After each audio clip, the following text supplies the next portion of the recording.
வந்து ஒரு நாள் இப்படி சொல்லிட்டாங்க, உனக்கு படிப்பே வராது, அந்த ஜாதியில் பிறந்தா தான் படிப்பு வரும், உனக்கு வராது அப்படின்னு சொல்லிட்டாங்க. எனக்கு தாங்கவே முடியல, நான் பயங்கரமாக அழுதுட்டேன்.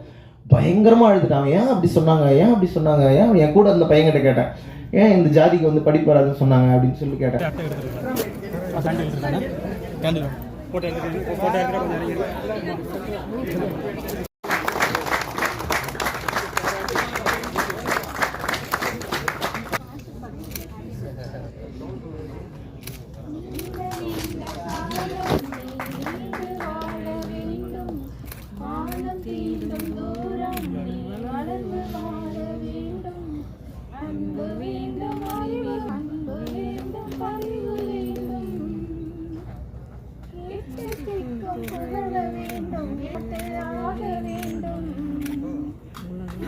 பார்த்த உனது நிலவு தாளில் எழுத வேண்டும். சற்றரை தமிழனை வாழ்த்துகிறோம். பிறந்த நாள் வாழ்த்துக. கிளாப் பண்ணுங்களேன்.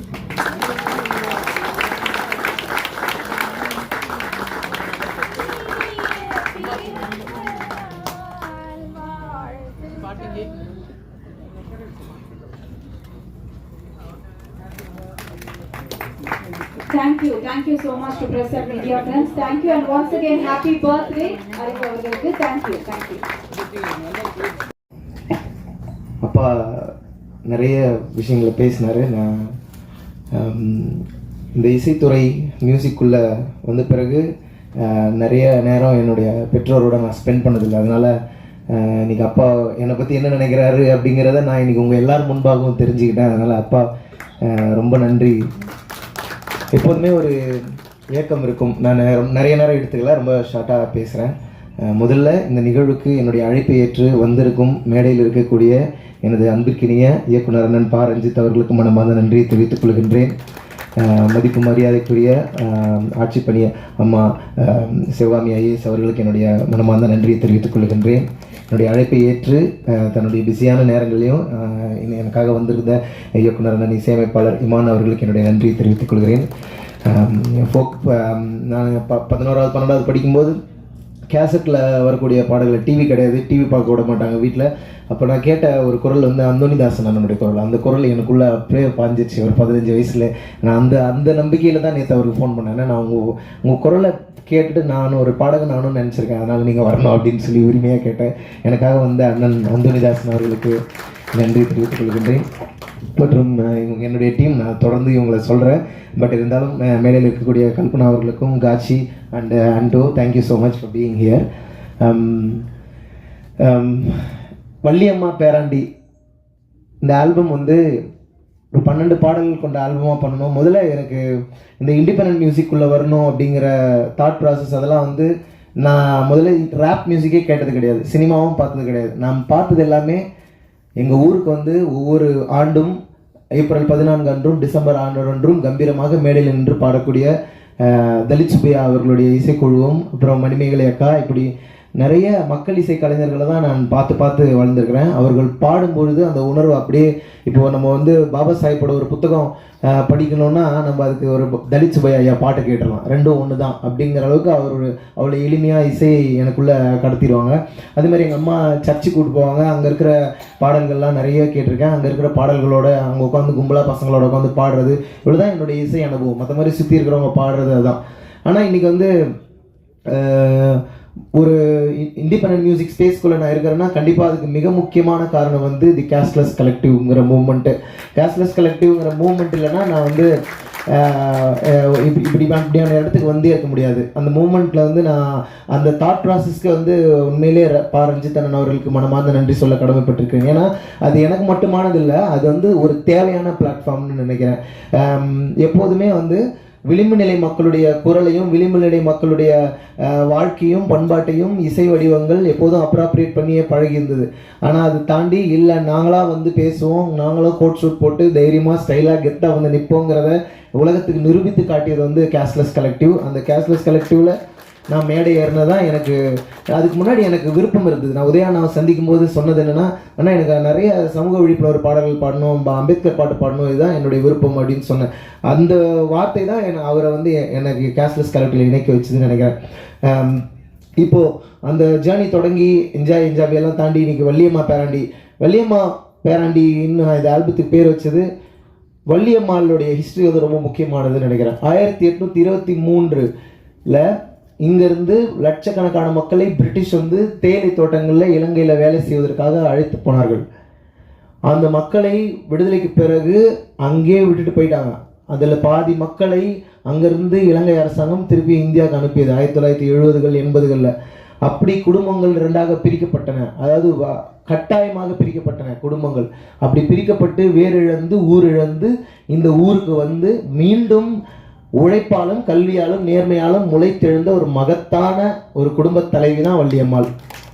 ஏன் நான் இதை சொல்கிறேன்னா, எனக்கு என்ன பெருமை இருக்குது, எனக்கு என்ன அடையாளம் இருக்குன்னு நான் எப்பவுமே யோசிப்பேன். ஒருத்தனை கேட்டால் அவன் ஜாதி அவனுக்கு பெருமைன்னு சொல்லுவான், ஒருத்தனை கேட்டால் அவன்கிட்ட இருக்கிற காசு அவனுக்கு இருக்கிற பெருமைன்னு சொல்லுவான். ஒவ்வொருத்தருக்கும் ஒவ்வொரு பெருமைகள் இருக்கும். அப்போ நான் யோசிச்சு பார்ப்பேன் எனக்கு என்ன பெருமை இருக்குது அப்படின்னு சொல்லிட்டு. எங்கள் அப்பா ஒரு கல்லூரி ப்ரொஃபஸர், அது எங்கள் அம்மா வந்து ஒரு ஸ்கூல் டீச்சர்னால் அது அவங்க செய்கிற அவங்களுடைய உழைப்பில் அவங்க அடைஞ்சிருக்கிற உயரம். ஆனால் எங்களுடைய வரலாற்றை வந்து அப்படியே நசுக்கிய போதும் மீண்டும் அதை முளைத்தெழுவதற்காக உழைத்திருக்கிற எங்களுடைய உழைப்பு இருக்குல்ல, அந்த உழைப்பு தான் எங்களுடைய அடையாளம் அப்படின்னு சொல்லி நான் புரிஞ்சுக்கிட்டேன். நான் எங்கள் தாத்தா வந்து காலில் செருப்பு போட்டு தெருவில் நடக்க முடியாது. இன்றைக்கு நாங்கள் வந்து விமானத்தில் ஏறி பறக்கிறோம், கார்களில் போகிறோம்னா இது வந்து சாதாரண ஒரு மாற்றம் கிடையாதுன்னு நான் நினைக்கிறேன். இதில் வந்து பாபா சாஹேப் அம்பேத்கரில் தொடங்கி இன்றைக்கு எங்கள் அண்ணன் இயக்குனர் பா ரஞ்சித் வரைக்கும் எங்கள் கான்ட்ரிபியூஷன் இருந்துகிட்டே இருக்குது. இவ்வளோ பேருடைய ஒரு உழைப்பினால் மட்டும்தான் வந்து இன்றைக்கி வந்து ஒரு மியூசிக் ஈகோ சிஸ்டமில் நானும் ஒரு ஆர்டிஸ்ட்டாக நிற்கிறேன் அப்படிங்கிறத நான் உறுதியாக நம்புகிறேன். எனக்கு வந்து பிறந்தநாள் கொண்டாடுறதுல உண்மையிலேயே இந்த வருஷம் எனக்கு மகிழ்ச்சியே இல்லை. ஏனென்றால் நாம் எப்போது கொல்லப்படுவோம்னே தெரியாத ஒரு வன்முறையான ஒரு சமுதாயத்தில் வாழ்ந்து கொண்டிருக்கிறோம். அப்படி தான் நான் இதை பார்க்குறேன். நான் வந்து ஒரு ஒரு ஒரு தலித்தா வந்து வாழ்க்கையின் கொண்டாட்டங்களை கூட கொண்டாட முடியல நம்மளால. நமக்கு வந்து என்ன தினந்தோறும் நீ சாவு செய்தியை கேட்டுனே இருக்க, தினந்தோறும் உன் சார்ந்த உன் நிறத்தில் இருக்கிற நீ சாப்பிட்ற உணவை சாப்பிட்ற உன்ன மாதிரி இருக்கிற யாரோ ஒருத்தர் செத்துக்கிட்டே இருக்காருன்னா நீ எப்படி பர்த்டே கொண்டாடுவ, நீ எப்படி வந்து உனக்கு ஒரு பாட்டு வெளியிட்ட கொண்டாடுவ, உன் மனது எப்படி இருக்கும்? அந்த மனநிலை ரொம்ப ரொம்ப ஆபத்தானது. இந்த சமூகம், சாதிய சமூகம் மீண்டும் மீண்டும் வந்து நம்மளை அப்படியான ஒரு இறுக்கத்திலே வச்சிருக்குன்னு நினைக்கிறேன். அந்த இறுக்கம் தான் என்னை போட்டு உறுத்திக்கிட்டே இருக்கும். ஆமண்ணனுடைய மறைவு வந்து என்னை உண்மையாகவே என்னால் இது வரைக்கும் ஏற்றுக்கவே முடியல. ஏனென்றால் தலித் சமூகத்தில் இத்தனை இளைஞர்களை வந்து ஒவ்வொரு வாரமும் ஒவ்வொரு நாளும் நம்ம கேள்விப்பட்டே இருக்கோம். கொலை செய்கிறார்கள், சாதி ஆணவ படுகொலை செய்கிறார்கள், எதிர்க்க உட்கார்ந்துட்டா நின்றுட்டா நடந்துட்டா படிச்சுட்டா எல்லாமே பிரச்சனையாக இருக்கும்போது மியூசிக்கெல்லாம் எங்கேயோ இருக்குது. ஆக்சுவலி தெருவில் நடக்கிறது, எதிர்க்க அவன் முன்னாடி நடந்து போகிறது, இப்படியான பேசிக் விஷயங்கள்லேயே நம்மளை வந்து அரெஸ்ட் பண்ணி வச்சுட்டு இந்த இசை, இந்த ஆட்டம் பாட்டம் கொண்டாட்டம் இது எல்லாத்தையுமே வந்து மேட்டுக்குடிகள் தங்களை தான் ஆக்கி கொண்டதனுடைய விளைவாக தான் இன்னைக்கு வந்து நான் எத்தனையோ முன்னோர்களுடைய கனவு இது. ஒரு தலித் சுப்பையா வந்து ஒரு பாப் மார்லியா ஐயாவா மாறி இருக்கலாம், ஒரு பாவலர் முகில் வந்து ஒரு மைக்கேல் ஜாக்சனா மாறி இருக்கலாம். ஏன்னா இந்த சாதிய சமூகம் தான் இந்த மண்ணின் கலைஞர்களை மீண்டும் மீண்டும் அடியிலே வச்சிருக்கு. ஆனால் அவர்களுடைய வாழ்க்கையில் தான் அழகு இருக்கு, அவர்களுடைய வாழ்க்கையில் தான் கொண்டாட்டம் இருக்கு. யார் இந்த மண்ணில் வேர்வை சிந்தி உழைக்கிறார்களோ அவர்களுக்கு தான் அந்த செடியை பற்றி தெரியும், அந்த நாத்தை பற்றி தெரியும், அதை பற்றி பாட்டு எழுத முடியும். ஆனால் அந்த கலை வடிவங்களை எப்படி அவர்கள் நிலங்களை பிடுங்கிக்கிட்டாங்களோ அதே மாதிரி அவர்களுடைய கலைகளையும் பிடுங்கி கொண்டார்கள். இப்படியான ஒரு சூழலை தான் நாம் இருந்து இருக்கிறோம். அதனால எனக்கு அடையாளமாக இருக்கக்கூடிய வள்ளியம்மாளனுடைய வரலாற்றை பாதுகாக்கணும் அப்படின்னு எனக்கு தோணுச்சு. அதை வந்து எங்கள் பாட்டி பள்ளிக்கூடம் போல, ஆனால் நான் வந்து காலேஜுக்கு போயிருக்கிறேன், பல நாடுகளுக்கு போயிருக்கிறேன், விமானங்களில் போகிறேன்னா இது எல்லாமே அவர்கள் செய்த அந்த உழைப்பின் வேர்களின் தியாகங்களை தான். அதுக்காக தான் நான் நன்றி செலுத்த வேண்டும் தான் இந்த ஆல்பமுக்கு வந்து வள்ளியம்மா பேராண்டி அப்படின்னு பேர் வச்சேன். கண்டிப்பாக வந்து இது எல்லாருக்கும் ஒரு உணர்த்துதலை கொடுக்கும் அப்படின்ற ஒரு பெரிய நம்பிக்கை எனக்கு இருக்குது. இந்த ஆல்பம் வந்து ஒரு 2 வருஷம் கிட்டத்தட்ட எடுத்தேன் இந்த ஆல்பம் பண்ணி முடிகிறதுக்கு. குவாசி மோட் அப்படின்னு ஒரு மியூசிக் ப்ரொடியூசர், நான் என்னோட டீமை பற்றி ஷார்ட்டாக சொல்லிடுறேன். குவாசி மோட்னு ஒரு மியூசிக் ப்ரொடியூசர், அவர் லண்டனில் இருக்கார். இந்த ஆல்பமில் 8 பாடல்கள் எனக்காக அவர் பண்ணி கொடுத்துருக்காரு. ஒரு பலத்த கைத்தட்டல் கொடுத்தீங்கன்னா அவங்க வந்து உண்மையிலே அண்ட் ஆண்டோ ஃப்ராங்க்லின் இங்கே இருக்கார். 2 பாடல்கள் எனக்காக இந்த ஆல்பத்தில் அவர் பண்ணி கொடுத்துருக்காரு. அண்ட் காட்சி ஆப்பிரிக்காவிலேருந்து நமக்காக இங்கே இந்த நிகழ்வுக்காக வந்திருக்காரு. ஸோ இவங்க 2 பேரும் ஈச் 2, ஸோ டோட்டலி 12 சாங்ஸ் பண்ணியிருக்கிறோம். அண்ட் சாய் ஸ்ரவணம் சார் வந்து எனக்கு ஒரு பாட்டு நேற்று திடீர்னு ஒரு பாட்டு இஷ்யூ ஆயிடுச்சு, அதில் உடனடியாக ஒரு பாட்டு பண்ண வேண்டி இருந்தது. அதை பண்ணும்போது உடனடியாக எனக்கு மிக்ஸ் பண்ணி கொடுங்க சார்னு கேட்டேன். சாய் ஸ்ரவணம் சார் அவர் வந்து எனக்காக ஒரு பாடல் மிக்ஸ் பண்ணி கொடுத்தாரு. மீதி 11 பாடல்கள் டயர் தாம்சன் சொல்லி லண்டனில் ஒரு கிராமி வின்னிங் இன்ஜினியர் அவர் மிக்ஸ் பண்ணி கொடுத்தாரு. ஸோ அவருக்கும் என்னுடைய நன்றியை தெரிவிச்சுக்கிறேன். மற்றும் கல்பனா அம்பேத்கர் இந்த தொடாத மியூசிக் வீடியோ எடுத்து கொடுத்தாங்க. எனக்கு என்னென்னா கல்பனா வந்து இந்த பாட்டை சரியாக புரிஞ்சுக்குவாங்க. கல்பனாவுக்கு எப்போதுமே இந்த சமூகத்தின் மீது ஒரு கோபமும் இருக்குது, ஒரு பேரன்பும் இருக்குது. அதை நான் பார்த்துக்கிட்டே இருப்பேன். சரி, கண்டிப்பாக இவங்க இதுக்கு ஹேண்டில் பண்ணிவிடுவாங்கன்ற ஒரு நம்பிக்கை வந்து எனக்கு வந்ததுனால நான் அவங்ககிட்ட கொடுத்தேன். கண்டிப்பாக இந்த பாடல் வந்து எனக்கு ரொம்ப பிடிச்சிருக்கு, கண்டிப்பாக இது மக்களுக்கும் பிடிக்கும் அப்படின்னு நான் நம்புகிறேன். இந்த ஆல்பம் நேற்று நைட்டே ரிலீஸ் ஆயிடுச்சு, நீங்கள் கேளுங்க. 12 பாடல்கள் கொண்ட வள்ளியம்மா பேராண்டிங்கிற இந்த ஆல்பம் எல்லா மாதிரியான மூட்ஸும் இதில் இருக்கும். ஒரு ஜாலியான பாட்டு, எமோஷ்னலானது, லவ் சாங் எல்லாம். ஏன்னா நம்முடைய முழு உணர்வுகளை நம்ம வெளிப்படுத்த முடியாத மனிதர்களாகவே இருக்கும். அப்போ அறிவு அப்படின்னா நீ எப்போ கருத்து சொல்ல போகிறேன், நான் கேட்குறேன், நான் ஏன் கருத்து சொல்லணும், ஏன்னா சந்தோஷமாக இருக்கக்கூடாதா நமக்கு? அப்போ வாழ்க்கையினுடைய மற்ற ரூம்ஸ் எல்லாம் நம்மளால் போகவே முடியாத ஒரு உளவியல் ரீதியான சிக்கல்களுக்குள்ளே தான் நான் இருந்ததாக நான் உணர்றேன். அதனால் என்னைய நானே உடச்சிக்கிட்டது தான் வள்ளியம்மா பேராண்டி. ஸோ அதில் இது சரி இருந்தாலும் தவறு இருந்தாலும் ரஞ்சித் அண்ணன் சொன்ன மாதிரி நான் அதை கற்றுக்கிறதுக்காக தயாராக இருக்கிறேன். உங்களுடைய கருத்துக்களுக்காக நான் காத்திருக்கிறேன். மற்றும் என்னுடைய அம்மா அப்பா, என்னுடைய குடும்பத்தினர், இவங்களுடைய இந்த உலகத்திலேருந்து தான் நான் வரேன். இவர்கள் யாருக்குமே கிடைக்காத ஒரு வாய்ப்பு எனக்கு கிடைச்சிருக்கு. அப்போ நான் யார்? நான் என் முன்னோர்களின் கனவு. I am the wildest dream of my ancestors. என்னுடைய முன்னோர்கள் எப்போதும் இயங்கிக் கொண்டிருந்திருப்பார்கள். நான் ஒரு கலைஞனாக வேண்டும், பாடகனாக வேண்டும், நான் என்னுடைய குரல் உலகம் முழுவதும் கேட்கணும்னு கனவு கண்டிருப்பாங்கன்னு நினைக்கிறேன். அதனுடைய ஒரு தாக்கமாக நான் இந்த இடத்துல நிற்கலாம்னு நினைக்கிறேன். அதனால அந்த வடிவத்தில் என்னை இன்ஸ்பயர் பண்ண பாவலர் தலித் சுப்பையா ஐயாவிலிருந்து, பாவலர் முகில் ஐயாவிலிருந்து, இன்குலாப் ஐயா, கே குணசேகரன் ஐயா, இவர்கள் வரிசையில் மக்கள் இசைக்காக கிராமந்தோறும் ஓடி ஓடி பாடி பாடி என் போன்ற கிராமங்களிலிருந்து எளிய குடும்பங்களிலிருந்து வரக்கூடிய கலைஞர்களுக்கு நம்பிக்கை தந்த அத்தனை பேர்களுக்கும் என் நெஞ்சார்ந்த நன்றியை நான் இந்த இடத்துல தெரிவித்துக் கொள்கின்றேன். நம்ம வந்து இந்த ஹிப்ஹாப் மியூசிக்னு சொல்கிறோம், பாப் மியூசிக்னு சொல்கிறோம், இது எல்லாமே இந்த மண்ணின் இசை தான். ஆக்சுவலி இந்த எப்படி கருப்பின மக்களுடைய இசை வந்து ஹிப்ஹாப் இசை, அவர்களுடைய விடுதலைக்காக அவர்கள் பயன்படுத்தி கொண்டது. அதே போல் இந்த இந்திய சூழலில், தமிழ் சூழலில் நம்முடைய விடுதலைக்காக நாம் கையில் எடுக்க வேண்டிய இசை வந்து ஃபோக் மியூசிக்னு நினைக்கிறேன். அந்த ஃபோக் மியூசிக்கில் தான் பல உண்மைகள் ஒளிஞ்சிருக்கு. இந்த சமூகத்தை பற்றிய அத்தனை படிப்பினைகளும் அங்கே ஒளிஞ்சிருக்கு. இயற்கையை எப்படி பாதுகாக்க வேண்டும், மனிதனை மனிதன் சமமாக நடத்தி கொள்ள வேண்டும், இப்படி அற்புதமான வாழ்வியல் கோட்பாடுகளோடு பொருளாதார ரீதியாக பின்தங்கி இருந்தாலும், ஆண்டாண்டு காலமாக வஞ்சிக்கப்பட்டிருந்தாலும், யாரையும் சுரண்டாது யாரையும் வஞ்சிக்காது வாழ்ந்து கொண்டிருக்கிற ஒரு மகத்தான பண்பாட்டுக்கு சொந்தக்காரர்கள் நாம் அப்படிங்கிறத நான் புரிஞ்சுக்கிட்ட இடத்துல இருந்து தான் இந்த வள்ளியம்மா பேரண்டின்ற ஆல்பத்தை பண்ணியிருக்கேன். கண்டிப்பாக இது உங்கள் எல்லாருடைய கொண்டாட்டத்துக்கும் காரணமாக இந்த ஆல்பம் இருக்கும்னு நான் நம்புகிறேன். எனக்கு அதுக்கப்புறம் நான் ஒரு மியூசிக் பேண்ட் உருவாக்கணும்னு தோணுச்சு. கேஷ்லெஸ் கலெக்டிவ்ல இருந்து அதன் பிறகு நான் ஓகே நம்மளும் ஒரு ஜாலியான ஒரு பேண்ட் ஆரம்பிக்கலாம், ஒரு ஆல்பம் பண்ணலான்னு சொல்லிட்டு ஒரு ஒப்பாரி பாட்டு உருவாகுதுன்னா அந்த ஒப்பாரி பாட்டு வந்து 2000 வருஷம் தாண்டி வந்திருக்கும், 1000 வருஷங்கள் தாண்டி வந்திருக்கும். அது பேர் ஓரல் லிட்ரேச்சர், அது வாய்மொழி இலக்கியம். அதுக்கு கம்போசர் யாருன்னா ஏதோ ஒரு ஆயாவோ, ஏதோ ஒரு ஊரில் திண்ணையில் உட்காந்து இருக்கிற ஒரு ஆயாவை தான் இருப்பாங்க. அவர்களிடமிருந்து அது வருகிறது. அது வந்து கொஞ்சம் கொஞ்சமாக கசிந்து வரலாற்றில் ஒவ்வொரு கை மாறி அது கடைசியாக ஒரு சினிமாவுக்கோ ஒரு பெரிய இடத்துக்கோ வருகிறது. ஆனால் அந்த பெரிய இடத்துக்கு வரும்போது அது எங்கேருந்து வந்ததுன்னு சொல்லப்படுவதில்லை. அது அந்த மேடைக்கு வந்த பிறகு அது வெறும் வியாபார பொருளாயிடுது. அந்த மக்களுடைய பண்பாடு, அவங்க ஏன் அதை உருவாக்கியிருப்பாங்க, அந்த கதை என்ன அப்படிங்கிறத பற்றி பேச விடுறதில்லை. ஆனால் இது ரொம்ப ஆபத்தான போக்குன்னு நான் பார்க்குறேன். அது எப்படி நான் ஆண்டாண்டு காலமாக சாதி எப்படி இங்கே இருக்கிறவங்க உழைப்பு மட்டும் வாங்கின்னு அந்த மனிதர்களை புறந்தள்ளி வச்சதோ, அதே மாதிரி இந்த இசையும் பண்பாடும் அந்த எளிய மக்களுடைய வாழ்வியல் விழுமியங்களை பிடுங்கி கொண்டு அந்த மனிதர்களை புறந்தள்ளுகிற வேலையை செய்கிறது. அதை கட்டுடைக்க வேண்டிய பொறுப்பு நம்ம எல்லாருக்கும் இருக்குன்னு நான் நினைக்கிறேன். ஏனென்றால் நம்முடைய கலையை, பண்பாட்டை, வேர்களை நாம் பாதுகாக்கவில்லைன்னா வேறற்ற மனிதர்கள் ஆகிடுவோம். நாம் வேறற்ற மனிதர்களானால் எளிதில் வெட்டி வீழ்த்தப்படுவோம்.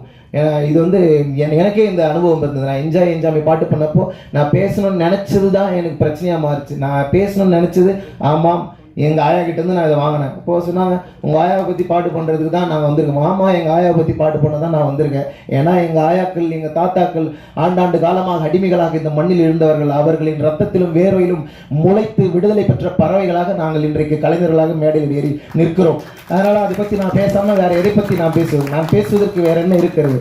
ஏன்னா நான் கற்றுக்கொள்ள தயாராக இருக்கிறேன். ஆனால் யாரையும் ஏமாற்றவோ சுரண்டவோ அதை நான் யோசிப்பேன். எவ்வளவு சுரண்டினாலும் எவ்வளவு ஒடுக்கப்பட்டாலும் நம்மக்கிட்ட ஒரு அறம் இருந்துகிட்டே இருக்குது. அந்த அறத்தை எனக்கு கற்றுத்தந்தவர் வள்ளியம்மா, பாட்டி, எங்கள் அம்மா, இவர்கள் எல்லோரும். எங்கள் பாட்டி வந்து ஒரு நாள் எங்கள் ஸ்கூலில் அவனும் ஒரு மாதிரி எமோஷனல் ஆகிடும். ஆனால் எங்கள் அம்மா கிட்ட வந்து சொன்னேன், நான் ஒரு நாள் லஞ்ச் சாப்பிட்னு இருக்கேன் எங்கள் வீட்டில். எங்கள் அம்மா வந்து ஸ்கூலுக்குள்ளே வந்து அந்த கதவை திறந்து நேராக உள்ளே வந்து அந்த கரஸ்பாண்ட் முன்னாடி என்ன, யாரை பார்த்து நீ அப்படி சொன்னாங்க, யார் தெரியுமா அப்படின்னு சொல்லி எங்கள் பாட்டி அவரை எதிர்த்து கேள்வி கேட்டாங்க. சொன்னால் அவன் அப்பா வாத்தியாரியா, அவன் அம்மா டீச்சரியா, நான் எவ்வளோ கஷ்டப்பட்டு நாங்கள் படிக்க வைக்கிறோம், எங்கள் பிள்ளைய எத்தனை வந்து எங்கள் குடும்பத்துலேருந்து ஒரே பிள்ளைய எத்தனை வந்து இவ்வளோ தூரம் நாங்கள் படிக்க வைக்கிறோம், நீ யார் சொல்கிறதுக்குன்னு எங்கள் பாட்டி எதிர்த்து கேட்ட அந்த வீரம் இருக்கு இல்லையா, அந்த வீரம் வந்து எனக்கு வரணும்னு நான் எத்தனையோ முறை வேண்டிக்கிறேன் ஆக்சுவலி. ஏன்னா அப்படியான ஒரு அழுத்தம் நிறைந்த ஒரு பயங்கர கெத்தான அந்த மொமெண்ட் என் கண்ணு முன்னாடி இருக்கு. அப்பப்போ நான் அதை யோசிச்சுப்பேன். அவர்கள் யாருக்கும் பயப்படாதவர்கள், யாரை கண்டும் எதை கண்டும் பயப்படாதவர்கள். அந்த பயமில்லாத ஒரு தன்மையை நானும் வளர்த்து கொள்ளவும் இன்னும் நிறைய பாடல்களை என்னோட நண்பர்களோட சேர்ந்து நான் பாடவும் விரும்புகிறேன். அண்ட் இந்த ஆல்பமில் என் கூட கொலாபரேட் பண்ணியிருக்கிறேன் ரஷ்மித் கவுர் ஒரு ஆர்டிஸ்ட் கொலாபரேட் பண்ணியிருக்காங்க. அண்ட் பாலச்சந்தர், செல்லமுத்து இவர்கள் சில உண்மையாகவே அம்பேத்கரிய பாடல்களுக்கு ஒரு பெரிய மேடை அமைத்து கொடுத்த நீலம் பண்பாட்டு மையத்திற்கும் இயக்குனர் பா ரஞ்சித் அண்ணன் அவர்களுக்கும். ஏனென்றால் அது இயற்கை, அவ்வளோதான். நான் பேசுவது அரசியல் கிடையாது, நான் அப்படி தான் நினைக்கிறேன். நீ இயற்கையோடு பொருந்தி இருக்கிற ஒரு வாழ்க்கை தான் நமக்கு தேவையானது. ஒரு சாதி அமைப்பை எப்படி புரிஞ்சுக்கலாம்னா, இங்கே ஒரு தென்னை மரம் இருந்தால் ஒரு வேப்ப மரமும் இருக்கலாம், ஒரு வேப்ப மரம் இருந்தால் ஒரு புளிய மரமும் இருக்கலாம். எல்லா இடத்துலையும் தென்னை மரமாகவே இருந்தால் அந்த உலகம் எப்படி இருக்கும், எல்லா இடத்துலையும் வேப்ப மரமாகவே இருந்தால் இந்த உலகம் எப்படி இருக்கும். இயற்கை நம்மை ஜனநாயகத்துடன் தான் இந்த பூமியில் நிறுத்திருக்கிறது. நாம் தான் அந்த ஜனநாயகத்தை அடித்து கெடுத்து கொண்டு ஒருத்தர் தாக்கி கொண்டு இருக்கிறோம். அவ்வளோ ஆபத்தான ஒரு சமூகத்தில் நாம் வாழ்ந்து கொண்டிருக்கிறோம்ங்கிறது எனக்கு ரொம்ப பெயின்ஃபுல்லாக இருக்குது. கண்டிப்பாக என்னால் இயன்ற அளவில் என்னுடைய கலை வடிவத்தில் தொடர்ந்து நான் அதை பற்றி பேசுவேன். இந்த ஆல்பம் முழுக்க அதை பற்றி பேசலை, இது ஒரு கமர்ஷியல் ஆல்பமாக இருந்தாலும் என்னுடைய உள்நோக்கத்தை இந்த ஆல்பம் கண்டிப்பாக உங்கள்கிட்ட கொண்டு வந்து கடத்துன்ற நம்பிக்கையோடு நான் எதாவது விடுபட்டுருந்தேன் மன்னிச்சுக்கோங்க. அண்ட் சோனி மியூசிக்கு ரொம்ப நன்றி சொல்ல கடமைப்பட்டிருக்கேன். நிறைய கையில் ஏந்த வேண்டிய தருணத்தில் நாம் இருக்கிறோம், வேறு வழியே இல்லை. ரொம்ப ஆபத்தான ரொம்ப வன்முறை நிறைந்த ஒரு சமூகத்தில் நாம் இருக்கிறோம். அது ஏன்னா எனக்கு என்ன பயமாக இருக்குன்னா, ஒருவேளை நாளைக்கு அந்த கொல்லப்படுகிற ஆள் நானாகவோ எனக்கு தெரிந்தவர்களாகவோ இருக்கலாமோங்கிற பயத்தோடவே உழவ வேண்டியதாக இருக்குது. அது என்னை புரிஞ்சுக்கிறவங்களுக்கு அது புரியும்னு நினைக்கிறேன். அப்படியான ஒரு நிலையிலிருந்து நாம் விடுபட வேண்டும். நாம் வந்து எந்த தவறும் செய்யாதவர்கள், இந்த ஒட்டுமொத்த உலகத்தையும் நேசிக்கக்கூடிய அந்த பேரன்பை கொண்ட மக்கள். அந்த அன்பை மீட்டெடுப்போம், அந்த மாண்பை மீட்டெடுப்போம் சொல்லி விடைபெறுகிறேன். ஜெய் பீம்.